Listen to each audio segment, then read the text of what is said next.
கர்த்தருடைய பரிசுத்த நாமத்துக்கு ஸ்தோத்திரம் உண்டாவதாக. இந்த 7ஆம் மாதம் 25ஆம் தேதி காலை வேளையிலே உங்களை சந்திப்பதிலே மிக்க மகிழ்ச்சி. ஒவ்வொரு நாள் காலை வேளையிலே உங்களை பார்ப்பதிலே நீங்கள் காணொலி மூலமாய் பார்த்து கொள்ளுகிறீர்கள், நாங்களும் இங்கிருந்து காணொலி மூலமாய் உங்களுக்கு பார்க்கிறோம். அதனாலே இஸ்ரவேல் ஜனங்களை ஆசீர்வதிப்பது கர்த்தருக்கு பிரியம். இந்த எண்ணாகமத்தின் புஸ்தகம் 24ஆம் அதிகாரம் 1ஆம் வசனத்துல, இஸ்ரவேலை ஆசீர்வதிப்பதே கர்த்தருக்கு பிரியம் என்று பிலேயாம் கண்டபோது அவன் முந்திச் செய்து வந்தது போல நிமித்தம் பார்க்க போகாமல் வனாந்தரத்திற்கு நேராக தன் முகத்தை திருப்பி. பாருங்க, இதுவரைக்கும் பணத்துக்காக பூமியே பார்த்தவன், உலகத்தையே பார்த்தவன். ஆனா இப்போ கண்கள் எங்க இருக்குது? எதை நோக்கி பார்க்குது? பர்வதங்களிலே வாசம் பண்ணுகிற தேவன் நோக்கி பார்க்குது. அந்த கண்கள் ஆண்டவரை நோக்கி பார்க்கும் பொழுது கண் திறக்கப்பட்டவன் சொல்லுகிறதாவது அப்படின்னு வேதம் சொல்லுகிறது. கண் திறக்கப்பட்டவன் விளம்புகிறதாவது சொல்கிறதாவது இஸ்ரவேல் ஆசீர்வதிக்கப்படும். பாருங்க, பாலாக்கு ரொம்ப டென்ஷன் ஆயிட்டான். சபிக்க சொன்னா நீ ஆசீர்வதிக்க செய்ற போ அப்படின்ட்டு. ஆனா இவ்வளவு சொன்னவன் வரும்போது ஒரு சின்ன தவறான உபதேசத்தை அங்க சொல்லிட்டு வந்துட்டான். என்ன தவறான உபதேசம்?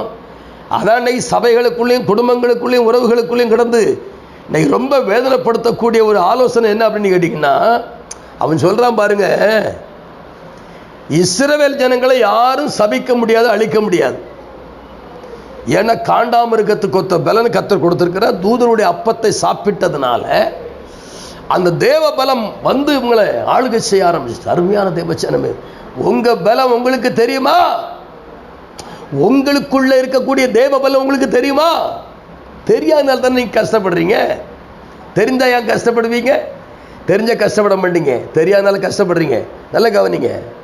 இப்ப இந்த பேலையாம் பாலாக்குக்கு ஒரு ஆலோசனை சொல்றான். என்ன சொல்றான் அப்படின்னா, இங்க வா பாலாக்கு, இது சொல்லக்கூடாது, ஆனா சொல்றேன்.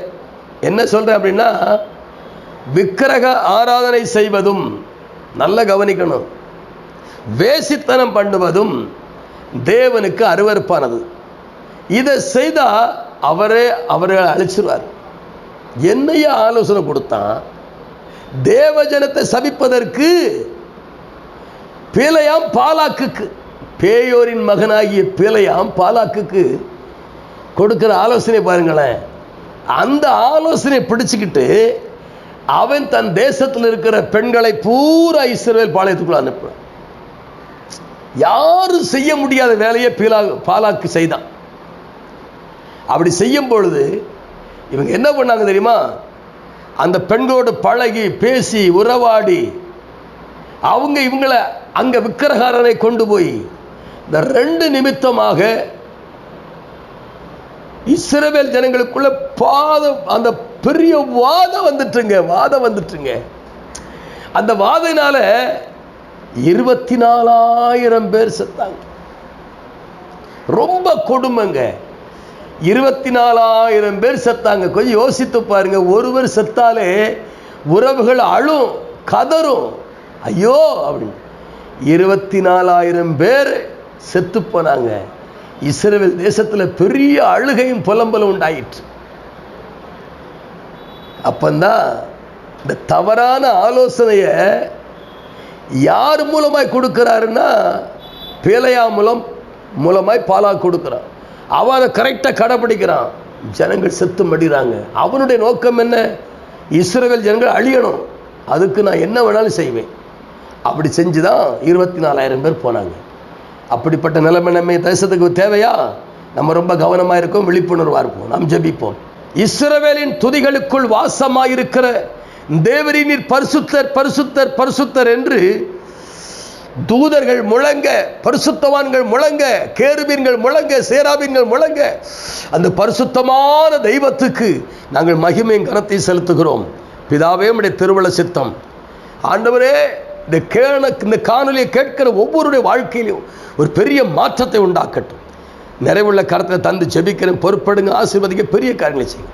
நன்மை கிருபையும் தோட்டும். இயேசுவின் நாமத்தில் ஜெபிக்க நல்ல பிதாவே, ஆமேன், ஆமேன். God bless you.